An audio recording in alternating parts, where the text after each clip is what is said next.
On the news tonight, federal government, ASU, signed new agreements. Oyo government denies demolition of ex-deputy governor's property. And 32 killed in Thailand railway tragedy. Good evening, and thank you for joining us on the news around the world. I am Boluwaji Ogumola, and on the sign language corner is Korede Oluleye. The federal government and the Academic Staff Union of Universities, ASU, have signed a new agreement aimed at improving the quality of university education and ensuring stability. The new agreement replaces the 2009 pact that triggered several industrial actions over unresolved issues. The signing and unveiling of the agreement took place on Wednesday at the Tertiary Education Trust Fund TED Fund Conference Hall in Maitama, Abuja. Speaking at the event, ASU President Professor Chris Pewuna noted that the dispute and the union's history, that despite the union's history with the federal government, it remains optimistic that things will be different this time around. He expressed hope that the union would not need to issue a strike threat before the federal government implements the agreement reached by both parties. Also speaking, the Minister of Education, Tunji Alausa, described the new agreement with ASU as a decisive turning point in the history of Nigeria's tertiary education system. The Joint Health Sector Unions and Assembly of Healthcare Professionals, JOHESU, has insisted on continuing its indefinite national strike. This is in spite of the federal government's no work, no pay policy. The union's decision was contained in a memo signed by its National Secretary, Mr. Martin Egbanabi. According to the union, the decision followed resolutions reached by its national leadership at an emergency virtual meeting held on January 12. JOHESU described the no work, no pay policy as a common tool used to prey on workers when government delays the resolution of labor disputes. It urged members not to be discouraged, calling for sustained solidarity and commitment to the struggle. We shall now take a short commercial break. Please stay tuned.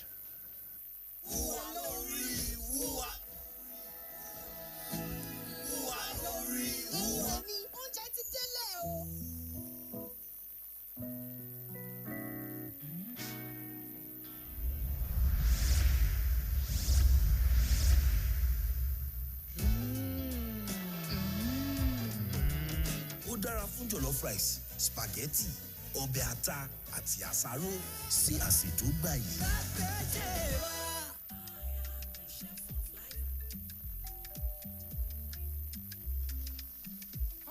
Mr. Chef, it's a two-finger crush. Pass me the chicken and all buckets. With Mr. Chef, a simple crush turns meals into culture and moments into memories.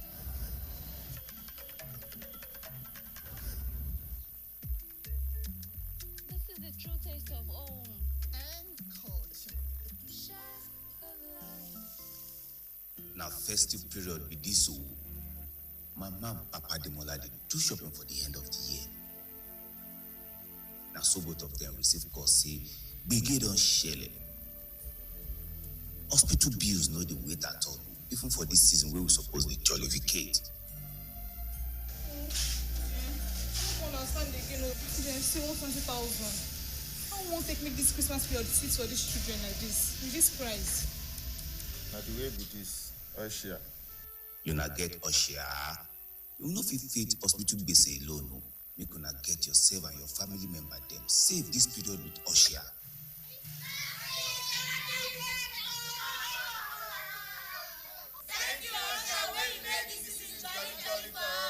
Make una get yourself and your family member them save this period with Oshia. Oshia dey your own day.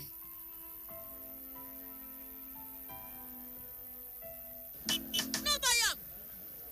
But why? No see say this big bull bag of rice no get the new big bull holographic seal. Not true. Introducing the Big Bull Holographic Seal Tape, your favorite authentic Big Bull rice, 50 kg and 25 kg. Now with holographic seal tape. This is to ensure you get the premium product from Big Bull rice. Do not buy if the holographic seal tape is not on the bag or is broken. Big Bull rice. Tasty rice nourished you.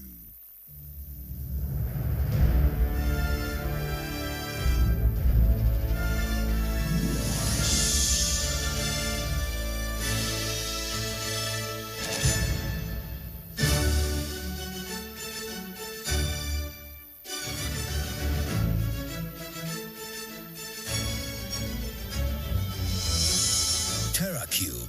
Unwrap joy. Unleash taste. Win your share of 3 billion naira. Become one of 10 millionaires weekly. Or win a chance to see Real Madrid live. 3 SUVs to be won. Buy any Nivea 400 ml promo product, scratch and dial to enter. Rò ó jinlẹ̀, àwọn oúnjẹ mèremère tó o lè fàwọn èròjà yìí ṣe. O ti ná owó rẹpẹtẹ, ṣùgbọ́n kò sí àrídájú oúnjẹ aládùn. Yíyan kúrò ìsebẹ̀ tí kò tọ́ lè bá oúnjẹ, owó àti ìdánilójú rẹ̀ jẹ́. Fún oúnjẹ aládùn, má ṣiyèméjì, yan góòlù. Lo Terra Gold fún adùn tó gbayì, tó kì pọ́pọ́, táwọn ẹbí rẹ fẹ́ràn. Ó dáa fún ọbẹ̀, ata dídín àti jọ̀lọ́ọ̀fù. Terra Gold, kóró kan, ara tí kò lópin.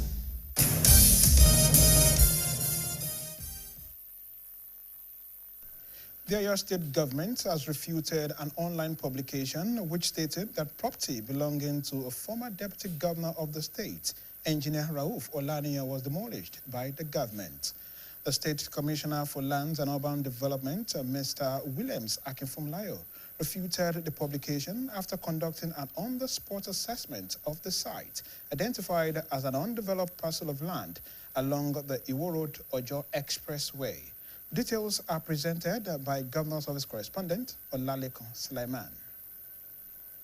Addressing journalists on controversy surrounding the land, the Oyo State Commissioner for Lands and Urban Development, Mr. Williams Akinfunmilayo, dismissed allegations that the state government demolished any structure belonging to a former deputy governor of Oyo State, Engineer Rauf Olaniyan. The commissioner explained that the land in question is located directly in front of a community access road that serves residents and property owners by linking them to the major highway. He stressed that no building belonging to the former deputy governor was demolished. Came as a surprise to me because I gave the instruction to carry out some removal of illegal structure, inhibiting smooth passage of vehicle within this neighborhood. And when I got that news, I knew quite all right that my officials will never go out of official instruction. But just to reconfirm, I decided to visit the site and see exactly what has been carried out. That's why we're here this afternoon. And the structure removed, as you can see, and I believe you've captured it with your cameras, just this fence blocking free flow of vehicle for residents of this neighborhood. There's one here, there's one over there. And however, before I gave approval to it. According to him, the action taken by the ministry followed several complaints from members of the concerned community, as well as the issuance of statutory notice to those concerned. He noted that even the approval reportedly obtained from the Federal Ministry of Lands, Housing and Urban Development clearly prohibits the obstruction of an existing access road. As we all know, physical development is regulated by states and not by the federal government, which is statutory. What the Federal Ministry of Housing and Urban Development gave to them is temporary lease of the road setback to their land. And it's actually stated in the letter given to them that no permanent structure should be put on the land. And equally expressed there that I should make use of it in such a way that will not disturb the peace and tranquility of this community. And when this is coming up, apart from the fact that they have no approval, and apart from the fact that from the layout of this neighborhood, There's an existing road there, which has been there for over 30 years. Mr. Williams further stated that the property belonging to the former deputy governor is an undeveloped parcel of land with no structure on it, adding that it would therefore be inaccurate to claim that the state government demolished a landed property where no building existed. Some community members who also spoke during the briefing said they had made several attempts to resolve the issue amicably, but alleged that they were subjected to intimidation and harassment, which eventually compelled them to seek redress through the Ministry of Lands and Urban Development. This space here, this undeveloped land here, belonged to the former deputy governor, Engineer Raouf Olania. When you go, you can see it now. There's nothing there. We didn't even touch anything there. All we are after is just to open this access road. Officials of the Ministry of Lands and Urban Development, as well as representatives of the affected community, were present at the briefing. Olalekan Sulaiman, BCOS News. The Independent National Electoral Commission, INEC, in Oyo State is set to deploy its voter enrollment devices on a rotational basis across the state's 351 registration areas. This is aimed at improving access to continuous voter registration, according to the State Resident Electoral Commissioner, Professor Adeniro Teller. Professor Teller made this known during a media briefing held at the INEC Collation Center in Ibadan. BCOS reporter Bemisola Adebayo has the details. As preparations for the 2027 general elections gather momentum, INEC in Oyo State says it is intensifying efforts to ensure a smooth, free, fair, and credible electoral process. At its maiden media briefing aimed at updating journalists on the Commission's plans and strategies, the Resident Electoral Commissioner, Professor Adeniro Ramantela, revealed that as of December 10, 2025, a total of 2,572,054 voters had been registered in the state. He added that following the commencement of the second phase of the continuous voter registration on the 5th January 2026, both online and physical, 551 new registrants have so far been captured. Professor Teller explained that to accommodate more eligible voters, particularly traders, the elderly, residents of remote rural communities who may find it difficult to access designated registration centers, INEC will commence a statewide rotational movement of its voter enrollment devices across all 351 registration areas. A 50-day rotational schedule to ensure that our enrollment services reach every corner of the state. This machine will be moved systematically starting from Monday, 9th February 2026, from 9 a.m. to 3 p.m. daily, excluding weekends and public holidays, across all the 51 registration areas in the state. Please note that registration of eligible voters will still continue at both state office and the 30 local government areas. It should, however, be noted also that the schedule for the movement will be uploaded on the INEC website for easy accessibility by the prospective registrants. And the website still remains www.cbrinecnigeria.org. The Resident Electoral Commissioner also noted that beyond the deployment of the devices, INEC will actively engage key stakeholders, including traditional rulers, persons with disabilities, non-governmental and civil society organizations, to ensure effective information dissemination and feedback. Security agencies and other relevant stakeholders in order to ensure and secure an inclusive electoral process. Has been retrained and we have deployed every necessary resources to ensure a seamless process in the phase 2 of the CBI exercise in this state. He further reaffirmed the Commission's commitment to conducting the 2027 general elections with integrity, transparency, and efficiency. The media briefing was attended by INEC management staff and the chairman of the Nigerian Union of Journalists, Oyo State Council, Comrade Akim Abbas, alongside other executive members. Bimsola Adebayo, BCOS News. Another timeout on the news. Please don't go away. Once upon a time, there was a land plagued by blandness. Food had lost its flavor and there was nothing left to savor. Just then, the tastemaker arrives to restore taste to this land of blandness. All she did was sprinkle, stir, and serve. And from that day on, they knew one truth. All they needed is sprinkle, stir, serve. Tastemaker. In today's fast-paced world, staying ahead demands peak performance from our bodies. Like never before, our bodies need an optimum supply of essential nutrients, and Supermalt supports our daily nutritional needs.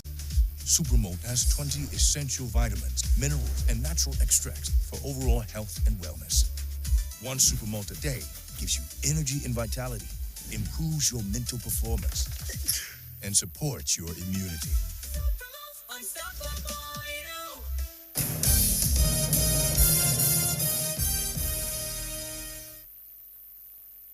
President Bola Tinubu has charged the Nigerian Armed Forces to remain steadfast in discipline, loyalty, and unity.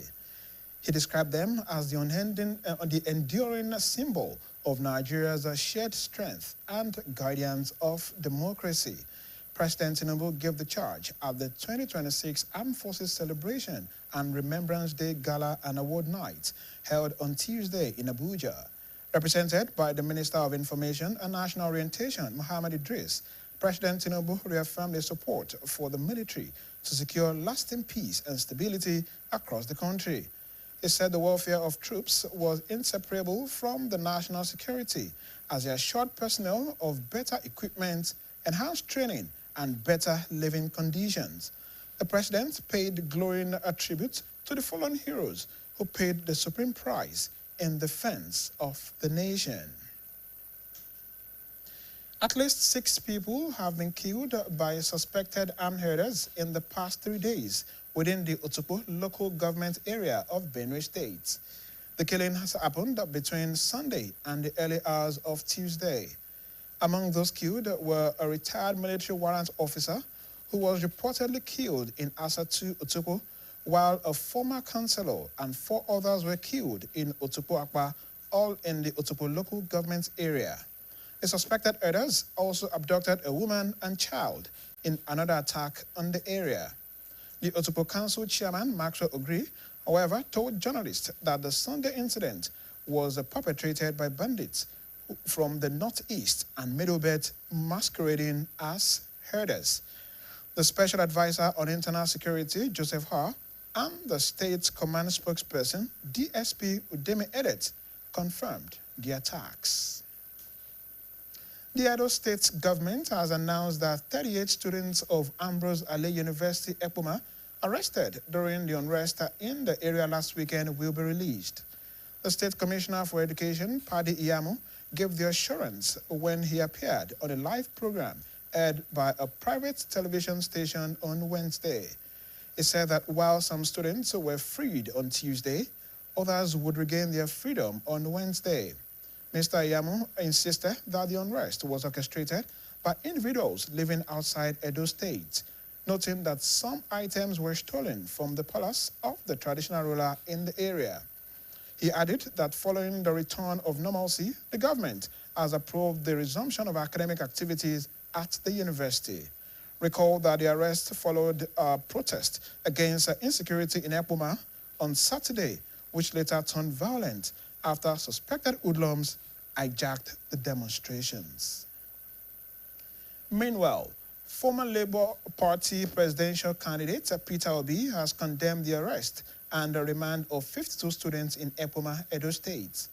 He described the action as unacceptable and a dangerous attack on citizens' rights to demand security. In a statement shared on his X handle, Mr. Obi said he was alarmed that students who protested against the rising menace of kidnappers and bandits in their community were treated like criminals. He said citizens must not be punished for voicing legitimate grievances.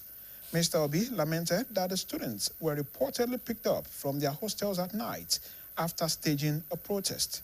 He also warned that such protests may continue as long as insecurity persists. We shall now take a short commercial break. Please stay tuned. When malaria knocks you down, you can be sure parasites are having a party in your system. Welcome to our new kingdom, guys! Comel, an effective weapon against malaria.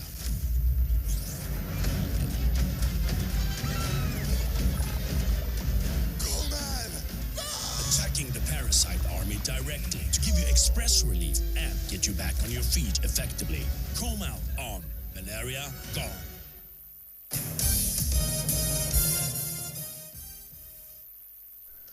An estate surveyor and valuer, Taiwo Adeniyi, and a former chairman of the Nigerian Institute of Town Planners, Oyo State Chapter, Segun Eweoya, have advised the Oyo State government to enforce regulation that would control skyrocket hike in house rents and curb the excesses of estate agents. They offered the advice on the BCOS television current affairs breakfast program, AM 120.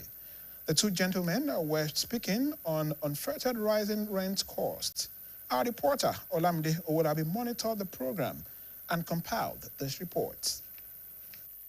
The steady rise in house rent has remained a major concern for many Nigerians, as landlords fix rental values at high rates, while house agents often further inflate the already costly rents. This trend has continued to place many residents in difficult situations, making decent and affordable accommodation increasingly out of reach. While speaking on the issue during the AM 120 program, estate surveyor and valuer Taiwo Adeniyi explained that the absence of effective government regulation has allowed some house agents to charge excessive rent. He attributed the frequent increase in the rent to inflation and the rising cost of building materials, noting that although rents are ideally reviewed every 3 years, current economic realities have forced landlords to increase rent annually. Most of these things is because of where we find ourselves in our country, in the country. Because of all this inflation, assuming we have a stable inflation, economic something, there shouldn't be any reason. When we were under training, when we came for after school, we were told what we met with our guys was at least a minimum of 20% increment at a space of 2 to 3 years, depending on the agreement between the landlord and the tenant. But at a minimum of 3 years, at a minimum of 2 to 3 years, with an increment of 20%, those were things we met. But unfortunately, you find out, and that is when we have stable economic. But a situation whereby what you buy today, you go back, you buy now, and you go back, maybe you forgot to buy a particular a number, a quantity, and you want to go and add to it, they will tell you that the price have changed. So most of these things contribute to reasons why the increment is so, why the increment is not regulated again. Also contributing, a former chairman of the Nigerian Institute of Town Planners, Oyo State Chapter, Segun Eweoya, linked the surge in house rent to rapid population growth and inadequate housing supply. He observed that prevailing economic challenges have made it difficult for individuals to complement government efforts by investing in housing development. Town planner Segun Eweoya added that landlords are expected to engage professional estate managers or estate surveyors to manage their properties, stressing that the approved professional fee is 10% of the rent with no additional charges. You cannot build a house today and you expect to recoup the whole investment this year. And that's what led to new house, I'm taking 2 years or 3 years rent is wrong. But how do we correct this? Then the government needs to make regulations For anything to work out, there must be law guiding what you can do. You know, it's a kind of business. The landlord and the tenant, the relationship, the business, how much you can collect, even the agents, how much they can collect, everything has to be regulated. Once you have a professional that can handle it, this agency that some people are doing, you see some people, they don't even pass through school. You see some people, they are tailor, they are mechanic, beside their workshop, they say room and parlor available here. It's not allowed.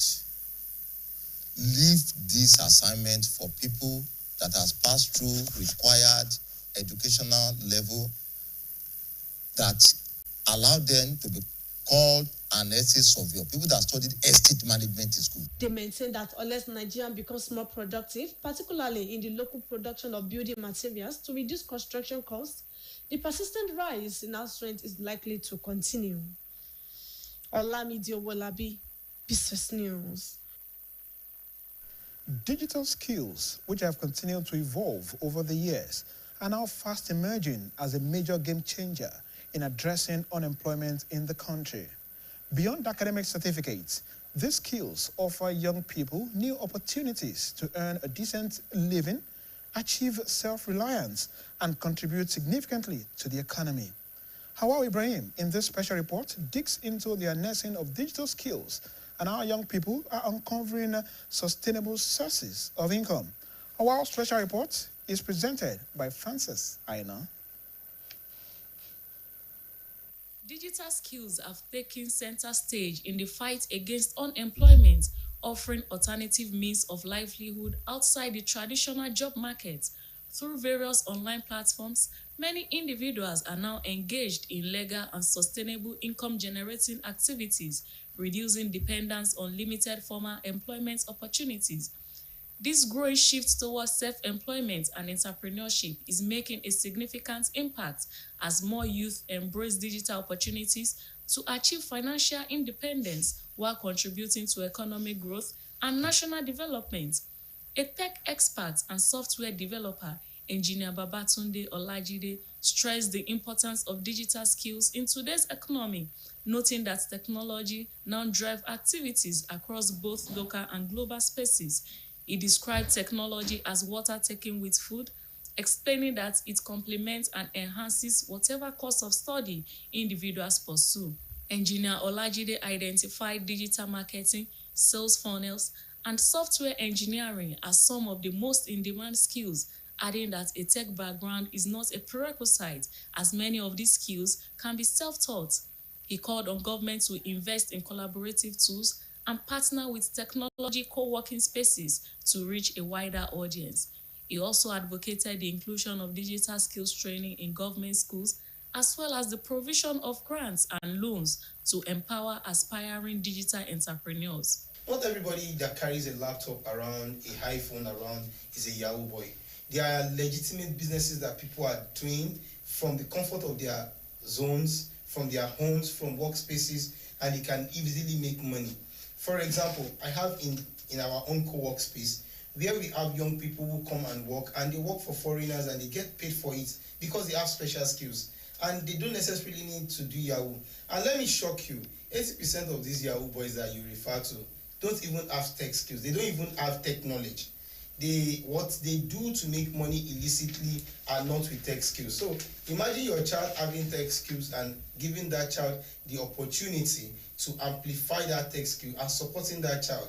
You probably are going to be able to create opportunity for your child to blossom. Also speaking, a social development consultant, Mr. Olubenga Ogunbowale, said digital skills acquisition remains a powerful tool for reducing unemployment by equipping youth to build careers or expand businesses. He noted that internet-based skills are now essential for success in both areas. Ogunbowale identified artificial intelligence-related skills as being in high demand, explaining that they amplify existing digital competencies and position individuals for higher professional relevance. According to him, most internet-based jobs now demand largely on digital proficiency, adding that digital skills acquisition is increasingly affordable with numerous free online courses available for individuals willing to learn and improve themselves. In fact, you can even start from taking free trainings. There are a lot of free trainings online, from the big tech companies and even small businesses sometimes, and influencers. Different people put out courses. Just make sure that you are consuming something very quality. It does not matter whether it's free or paid. Just make sure that you're getting it from the source, right? So you can start from free training. When you have money in your pocket, you can graduate to paid trainings. When you have more money in your pocket, you can graduate to maybe attending seminars, conferences, pay for certifications. So it's really stage by stage. For someone who's watching me right now who barely has any money, but you can subscribe data on your phone, it means that you can buy a course online, right? You can buy a course that is maybe 6,000 or 8,000 or 10,000. Start from there. Rome was not built in a day. I don't expect you to jump from just barely buying data and getting by to paying 1 million naira for a course. No, right? Just take it step by step by step. The duo agreed that harnessing digital skills offer a sustainable solution to unemployment, particularly among youths, stressing that with access to training, supportive policies, and affordable learning platforms, young people can build viable careers, drive innovation, and contribute meaningfully to national economic growth. The Sickle Cell Hope Alive Foundation has started the new year with a warm welcome program for sickle cell patients and mothers of sickle cell warriors. The idea behind the event, held in Ibadan, is to offer hope, joy, and support to those affected by sickle cell disease. Our reporter, Frances Aina, was there. The Sickle Cell Hope Alive Foundation, SCAF, organized its yearly New Year welcome event, bringing together people with sickle cell disease and mothers of courageous warriors. The event was a masterful blend of inspiration, entertainment, and generosity, highlighting SCAF's dedication to the sickle cell community and providing a sense of unity and optimism for the future. In her welcome address, SCAF founder Professor Adeyinka Falusi reaffirmed the organization's dedication to enhancing the quality of life for individuals living with sickle cell disease, focusing on advocacy, care, education, and empowering communities. She urged the caregivers of warriors to provide exceptional care, acknowledging the unique difficulties posed by sickle cell and highlighting to the audience the crucial importance of genotype awareness. It's a hope for them. There's not bone marrow transplantation, but how many can we do? What is the cost? It's a lot. So, but if it's in the area of taking their routine medicines, drinking enough juice, seeing their doctors at the right time, sleeping well, taking good care of their nutrition, they will live well. And they will live to a ripe old age. There are people who live to 70, 90, 95 with sickle cell disease. It's not a hopeless case, but you need to take care of it. During her address at the event, Dr. Oluwaserimi Ajetumobi, the Oyo State Commissioner for Health, conveyed appreciation to the Sickle Cell Hope Alive Foundation for hosting the program, expressing optimism that it would continue to motivate stakeholders.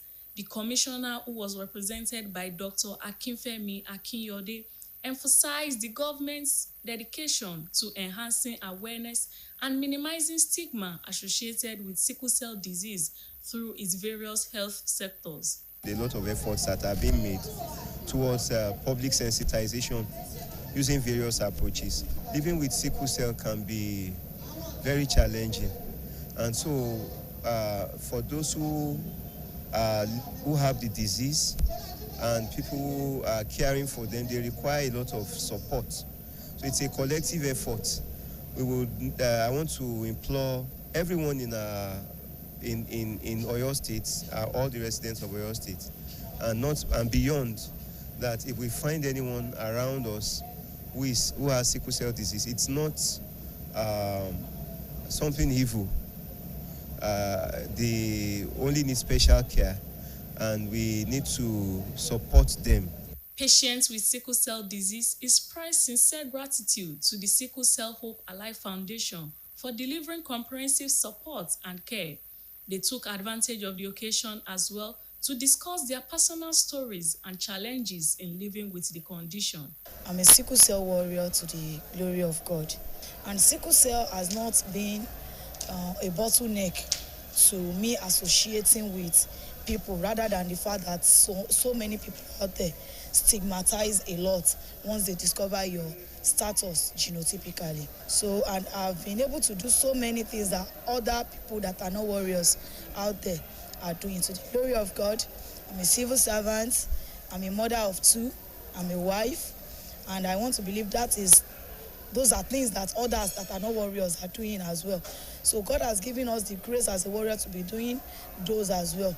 So we are using this medium to appeal to the federal government of Nigeria to come to our aid, especially all the philanthropists, that they should come to our aid, they should come and help us, buy drugs for us, do a lot of things for them. The event provided essential medications, health education, and empowerment materials to individuals affected by sickle cell disease and their caregivers, featuring goodwill messages, entertainment, and a special gifting session that brought smiles to attendees.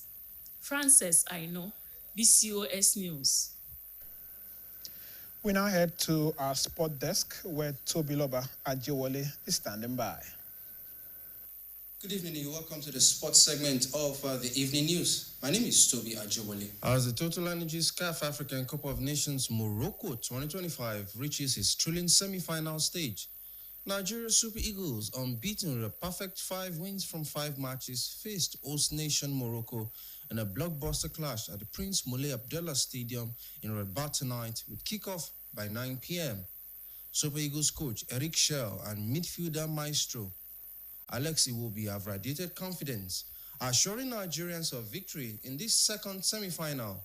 The team has earned the tag of awaiting champions with faultless performances so far, powered by little attacking duo of Victor Osimhen and Ademola Lookman, who have combined for 7 goals in the tournament. The match marks the 6th AFCON meeting between the two sides, with all previous encounters producing a winner. Nigeria triumphed in their only prior semi-final clash in 1980 by a 1-0, while historical ties include a dramatic penalty shootout in qualifiers dating back to the 1980s. Ghanaian referee Daniel Neil Larry will officiate the highly anticipated contest, having previously handled key matches, including as VAR in Morocco's 10th quarterfinal win over Cameroon. Meanwhile, Morocco's goalkeeper Moni El Kadji remains focused amid the hype, emphasizing that everything will be decided on the pitch.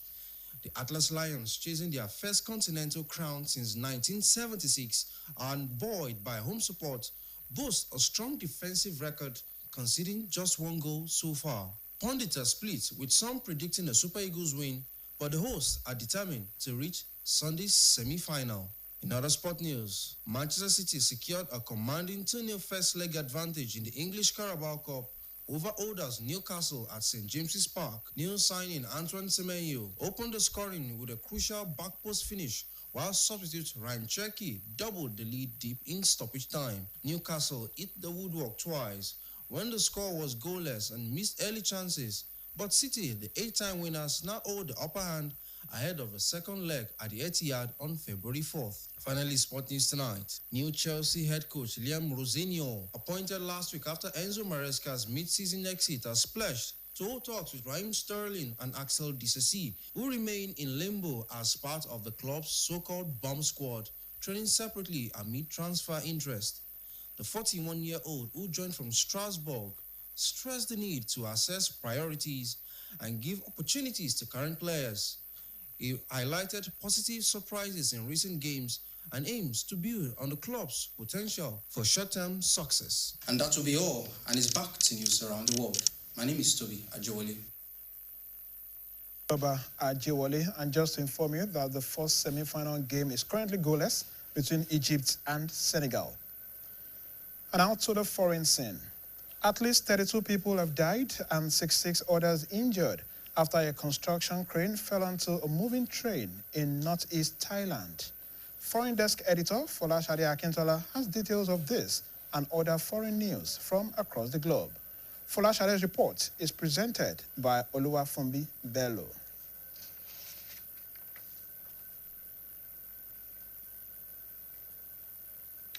Fire.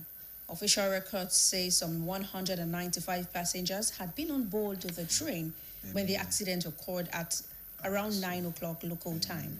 Rescuers later managed to fully evacuate all passengers, and many of the wounded were transferred to hospitals in the region.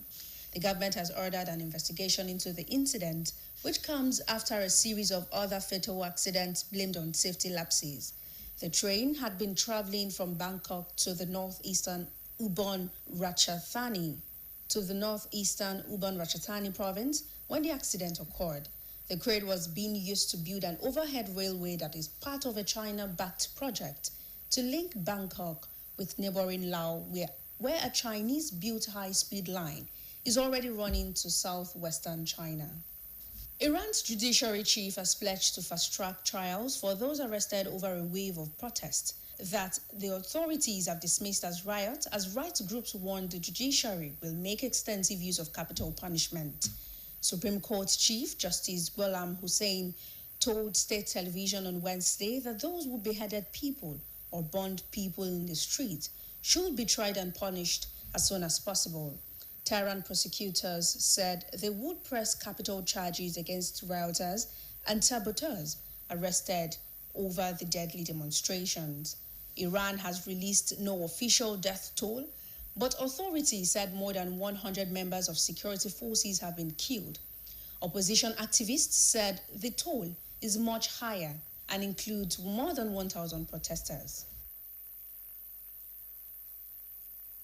To end the news around the world, here again are the main points. The federal government and the Academic Staff Union of Universities, ASU, have signed a new agreement aimed at improving the quality of university education and ensuring stability. The Oyo State government has refuted an online publication which stated that property belonging to a former deputy governor of the state, Engineer Rauf Olaniyan, was demolished by the government. And on the foreign scene, we told you that at least 32 people were killed and 66 others injured after a construction crane fell onto a moving train in northeast Thailand. BCOS website is live. Kindly visit www.bcostv.com. You can reach us on GoTV, channel 134 and channel 113 on Star Times. Now, before I go, Nigeria belongs to us all. Do everything possible to make her great. That ends the news around the world. Good evening.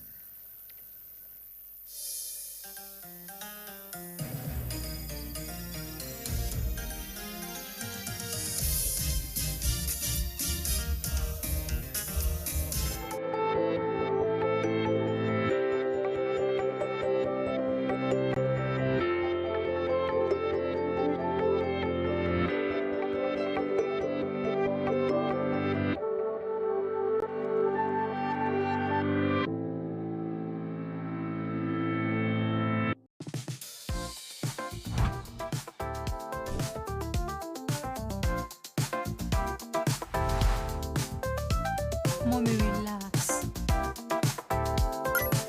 Banking that's fast and reliable.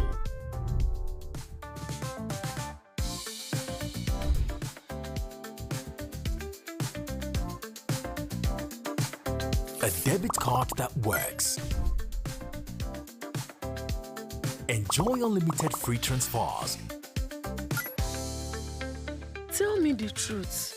Where is all this money coming from? Mommy, relax. I just bank smarter with unlimited free transfer from PalmPay. But do they give you free money too? Yes, so I get up to 20% interest on my savings annually. And that is what I used to buy the lace. But you still owe me for the groceries shop. With PalmPay, your money moves when you want it to. PalmPay, the smarter way to bank. All bets on sports. What is fair? Huge winnings. What is fair? High odds. What is fair? Fast pay. What is fair? What is fair? Bookmaker Company.